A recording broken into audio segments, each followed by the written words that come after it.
नमस्कार, मैं हूं आपके साथ कविता राणा।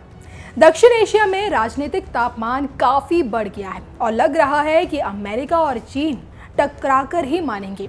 इस जंग का अखाड़ा बनेगा दक्षिणी चीन सागर। जी हां, दक्षिणी चीन सागर में युद्धाभ्यास कर रही अमेरिकी नौसेना के जासूसी विमानों ने लगातार 3 दिनों से चीन के नाक में दम कर रखा है। दरअसल ये विमान चीन के बेहद करीब से होकर जासूसी करते हुए निकल जा रहे हैं और चीन चाहकर भी कुछ नहीं कर पा रहा है। उधर चीन के सरकारी प्रोपेगेंडा अखबार ग्लोबल टाइम्स ने कहा कि ये बहुत खतरनाक संकेत है। ग्लोबल टाइम्स ने लिखा कि अमेरिकी जासूसी विमान पिछले 3 दिनों से लगातार देश के दक्षिणी तटीय इलाके में चीनी क्षेत्र के बेहद करीब से टोह ले रहे हैं।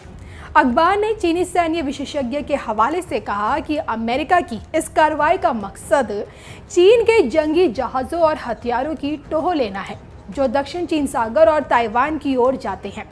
चीनी अखबार ने यह भी कहा कि अमेरिका का EP-3E निगरानी विमान बुधवार को बार्शी चैनल से गुजरा और दक्षिण चीन के गुआंगडोंग प्रांत की ओर गया।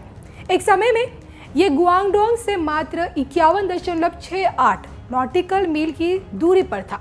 ग्लोबल टाइम्स ने यह भी कहा कि लगातार तीसरे दिन भी ऐसा है जब अमेरिकी जासूसी विमान चीन के इतने नजदीक से गुजरा है।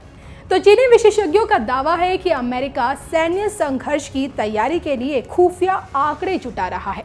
ग्लोबल टाइम्स ने बताया कि अमेरिका का EP-3E और RC-135 विमान इलेक्ट्रोमैग्नेटिक सिग्नल और संचार सिग्नल को पकड़ता है और उसका विश्लेषण करके चीन के हथियारों और साजो सामान के बारे में महत्वपूर्ण जानकारी इकट्ठा करता है।